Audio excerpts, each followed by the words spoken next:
Sastra channel நேயர்களுக்கு நமஸ்காரம். அனுதினம் ஆனந்தம் நிகழ்ச்சியில் உங்கள் அனைவரையும் சந்திப்பதில் மிக்க மகிழ்ச்சி.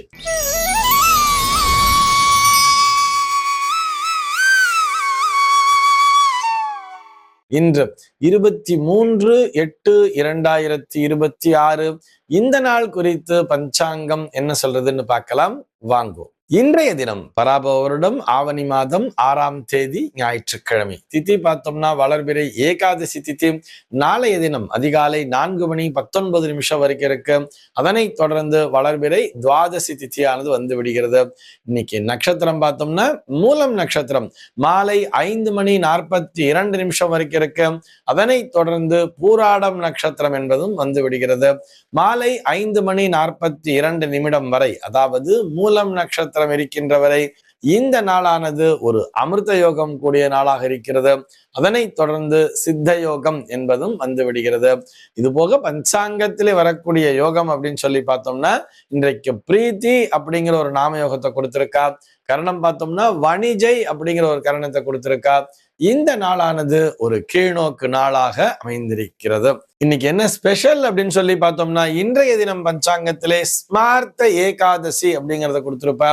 நாளைய தினம் வைஷ்ணவ ஏகாதசி அப்படிங்கிறதையும் கொடுத்திருப்பா. வைஷ்ணவ சம்பிரதாயத்தை பின்பற்றுபவர்கள் நாளைய தினம் ஏகாதசி விரதத்தினை மேற்கொள்வார்கள். ஸ்மார்த்த சம்பிரதாயத்தினை பின்பற்றுபவர்கள் இன்றைய தினமே ஏகாதசி விரதத்தினை மேற்கொள்வார்கள். இது போக இன்றைய தினம் பஞ்சாங்கத்திலே குங்கிலிய கலைய நாயனாரினுடைய குரு பூஜை நாளாக கொடுத்திருக்கிறார்கள். இது போக இன்றைய தினம் ஆவணி மூலம் நாளாக அமைந்திருக்கிறது. இந்த ஆவணி மூலத்துலதான் நம்ம மதுரையில நிறைய திருவிளையாடல்கள் நடந்ததெல்லாம் கேள்விப்பட்டிருப்போம். பிட்டுக்கு மண் சுமந்தது, அந்த பரிதனை நரியாக்கியது அப்படிங்கிற அந்த திருவிளையாடல்கள்லாம் இன்றைய தினம் நடந்தேறி இருக்கிறது. இது போக இன்றைய தினமானது ஒரு ஆவணி ஞாயிற்றுக்கிழமையாக அமைந்திருக்கிறது. ஆவணி ஞாயிறு என்பது எப்படி ஆடி வெள்ளி அப்படிங்கிறது ரொம்ப விசேஷமா, அம்மனுக்கு மிகவும் விசேஷமான ஒரு நாளாக ஆடி வெள்ளியை பார்த்தோமோ, அதே போல ஆவணி ஞாயிறு என்பது சூரிய வழிபாடு செய்வதற்கு மிகவும் உகந்த நாளாக பார்க்கப்படுகிறது.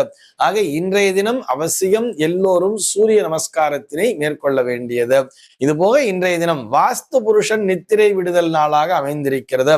இன்னைக்கு பார்த்தோம்னா பூமி பூஜை செய்ய நல்ல நேரம் சொல்லி பார்த்தோம்னா மதியம் 3:09 முதல் 3:39 வரையில் அந்த பூமி பூஜை செய்வதற்கு நல்ல நேரமாக அமைந்திருக்கிறது.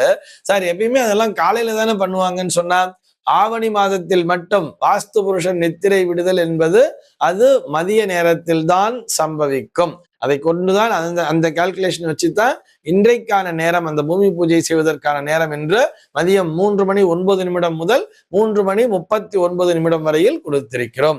இது போக இந்த நாளானது ஒரு சுப முகூர்த்த நாளாகவே அமைந்திருக்கிறது.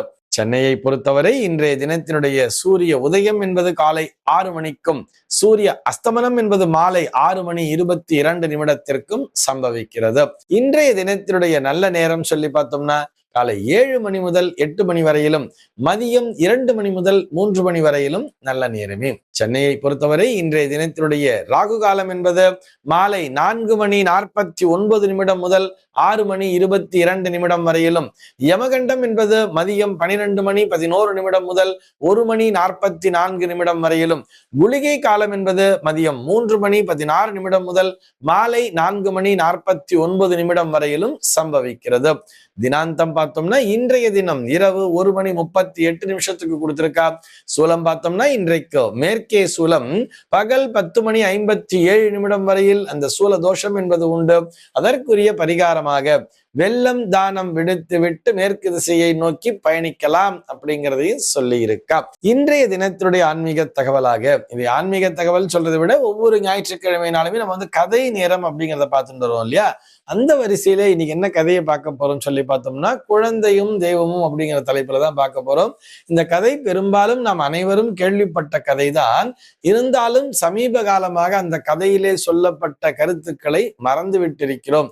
ஏன்னா நிறைய பேப்பர்ல வர நியூஸ்லாம் பார்த்தா அப்படிதான் இருக்கு. அதனால வந்து ஒரு நினைவூட்டலுக்காக இந்த கதையை சொல்றேன். ஒரு ஊர்ல 2 குழந்தைங்க, அதாவது 2 குழந்தைங்கன்னா பக்கத்து பக்கத்து வீட்டு குழந்தைங்க. இந்த குழந்தைங்க ரோட்ல வந்து விளையாடிட்டு இருந்தாங்களாம். ஒரு குழந்தை பேரு வாணி, இன்னொரு குழந்தை பேரு ராணின்னு நம்ம வச்சுக்கலாமே. வாணியும் ராணியும் ரோட்ல விளையாடிட்டு இருக்காங்க. விளையாடிட்டு இருக்கும்போது அப்படி இந்த மழை பெஞ்சு அந்த தண்ணி எல்லாம் ரோட்ல நின்றுட்டு இருக்குது.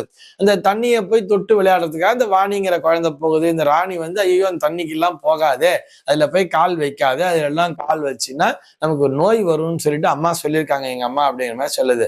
இந்த குழந்தை என்ன சொல்லுது, உங்க அம்மாவுக்கு வேற வேலை இல்லை, எப்ப பார்த்தா இப்படிதான் சொல்லுவாங்கன்னு சொல்லிட்டு இந்த குழந்தை போய் அந்த தண்ணியில போய் தோப்புன்னு குதிக்குது. குதிக்கும் போது அந்த குழந்தை, இந்த இன்னொரு குழந்தை ராணிங்கிற குழந்தை ஓரமா தள்ளி நிக்குது. ஐயோ நான் வரல அப்படின்னு சொல்லும்போது, நீ வரலையா நம்ம மேல தண்ணி தெளிக்கட்டுமான்னு இந்த குழந்தை கேட்கறது. என் மேலாம் தெளிக்காது, எங்க அம்மா சண்டை போடுவாங்கன்னு சொல்லும் பொழுது, சொல்லிக்கிட்டு இருக்கும்போது இந்த குழந்தை என்ன பண்ணுது, தொப்பு தொப்புன்னு விளையாட்டு இந்த தண்ணியை தூக்கி இந்த குழந்தை மேலேயும் அடிச்சிடுது, பக்கத்துல இருக்கிற குழந்தை மேலேயும். இப்போ என்ன ஆகுதுன்னு பார்த்தா இந்த குழந்தை கோவம் வர்றது, நான் சொல்லியே நீ வந்து கேட்கல, என் மேல தண்ணி அடிச்சிட்டியான்னு சொல்லிட்டு அந்த குழந்தை மறுபடியும் என்ன பண்ணுது, சேர்த்தவாறு இந்த குழந்தை மேல போடுது. இப்ப இந்த 2 குழந்தைகளும் பரஸ்பரம் சண்டை போட்டுக்க ஆரம்பிச்சுக்கிறா. 2 பேரும் சண்டை போட்டு ஒருத்தரோட ஒருத்தர் சண்டை போடும்போது இந்த வாணிங்கிற குழந்தையோட அம்மா அந்த நேரத்துல வெளியில வரா. வெளியில வந்து பார்த்துட்டு ஐயோ 2 குழந்தை சண்டை போடுதுன்னு சொல்லிட்டு பக்கத்தாத்து குழந்தை ராணிங்கிற குழந்தைய பிரிச்சு இந்த குழந்தைய அடிச்சு, என் பிள்ளைய போட்டு நீ அடிக்கிறியா அப்படின்னு சொல்லி இந்த குழந்தைய அடிச்சு, உனக்கு எங்க இருக்கு புத்தி, உங்க அம்மா மேல தானே இருக்கு உனக்கு புத்தின்னு சொல்லி அந்த குழந்தைய திட்ட. இதை கேட்டுட்டு அந்த ராணியோட அம்மா வெளியில வர, அந்த அம்மா வந்து இந்த அம்மாவோட சண்டை பிடிக்க ஒரே கலையபுரம் ஆயிடுச்சு. 2 பேரும் சண்டை போட்டுக்கிறா, கண்ணா பின்னாடி சண்டை போட்டுக்கிறா. இதை கேட்டுட்டு உள்ள அவ ஆத்துக்காரர் உள்ள இருப்பார் இல்லையா, அவங்க ஹஸ்பண்ட் உள்ள இருந்து அவங்க வெளியில வராங்க. அவங்க 2 பேரும் வெளியில வந்து இவங்க 2 பேரும் சண்டை போட்டுக்கிறாங்க. 2 குழந்தையோட அப்பாக்களும் சண்டை போட்டுக்கிறா. மாறி மாறி இந்த குடும்ப உறுப்பினர்கள் வெளில வந்து ஒருத்தர திட்ட, பழைய கதையெல்லாம் பேச, உன் புத்தி எனக்கு தெரியாதா, நீ அந்த நாள்ல இப்படி இருந்த, நீ இந்த நாள்ல இப்படி இருந்தன்னு சொல்லிட்டு என்னென்னவோ சொல்லி இருவரும் பரஸ்பரம் ஒருவருக்கு ஒருவர் தாக்கி கொள்ள, அந்த நேரத்துல பார்த்தா அங்க ஒரு பெரியவர் வந்தாராம். இந்த பெரியவர் வந்து இந்த சண்டையெல்லாம் பார்த்துட்டு, கொஞ்ச நேரம் எல்லாரும் அமைதியா இருக்கீங்களான்னு சொல்லிட்டு அங்க பாருங்கன்னு கூப்பிட்டு காமிச்சாராம். அங்க கூப்பிட்டு காமிச்சாங்க. என்ன நடந்துட்டு இருக்குதுன்னு சொல்லி பார்த்தோம்னா, இந்த வாணியும் ராணியும் உள்ள போய் ட்ரெஸ்ஸை மாத்திட்டு வந்துட்டு 2ம் சேர்ந்து விளையாடிட்டு இருக்கா. அங்க போய் இந்த மண்ணுல வந்து பொம்மை எல்லாம் வச்சுட்டு இந்த மண்ணுல போய் சேர்ந்து வச்சு விளையாடிட்டு இருக்கான். எந்த குழந்தைகளை அடிப்படையாக கொண்டு நீங்கள் இருவரும் சண்டையிட்டு கொண்டிருந்தீர்களோ அந்த குழந்தைகளை இவ அனைத்தையும் மறந்து விட்டு 2 பேரும் போய் ஒன்னா விளையாடிட்டு இருக்கா பாருங்க அப்படின்னு சொல்லிட்டு அந்த பெரியவர் சொன்னாராம். ஆக குழந்தையும் தெய்வமும் குணத்தால் ஒன்று, இதுதான் தெய்வ குணம் என்பது. என்ன தெய்வ குணம்? மன்னிப்போம் மறப்போம் என்பது. நான் ஏன் இந்த நேரத்தில் இந்த கதையை சொல்லிட்டு இருக்கேன்னு சொன்னா, இந்த மன்னிப்போம் மறப்போம் அப்படிங்கிற அந்த குணமானது இன்றைக்கு காணாமல் போய்விட்டது. யாரோ எப்பொழுதோ செய்த அந்த ஒரு சிறு தவறினை நம்ம பெருசுபடுத்தி என்ன பண்ணிட்டு இருக்கோம், அதையே மனசுல வச்சுட்டு ஒச்சனா பார் விட்டனா பார் சொல்லிட்டு ஒரு ஈகோங்கிறது, நான் தான் பெரிய ஆளு, நீ என்ன அவ்வளவு பெருசா அப்படிங்கிற மாதிரி பரஸ்பரம் சண்டையிட்டு கொண்டிருக்கிறோம். இந்த மாதிரி இருக்கக்கூடாது தானே. அதற்குத்தான் இந்த கதையை சொல்லிட்டு இருக்கோம். இது வந்து நான் மற்ற குழந்தைகளுக்கு மாத்திரம் சொல்லல, நம்ம வீட்டிலேயே அப்படின்னு சொல்றேன். பக்கத்தாத்து குழந்தை அடுத்தாத்து குழந்தைங்கிறதெல்லாம் வேண்டாம். நம்ம வீட்டிற்குள்ளாகவே ஒரு சகோதரத்துவம் அப்படின்னு வரும் பொழுது சக உதிரம்னு சொல்லியிருப்பா. அண்ணன் தம்பி 2 பேரும் ஒரே ரத்தம் தானே. ஆனா அந்த மாதிரி இல்லாம அக்கா தங்க 2 பேரும் ஒரே ரத்தம் தான்.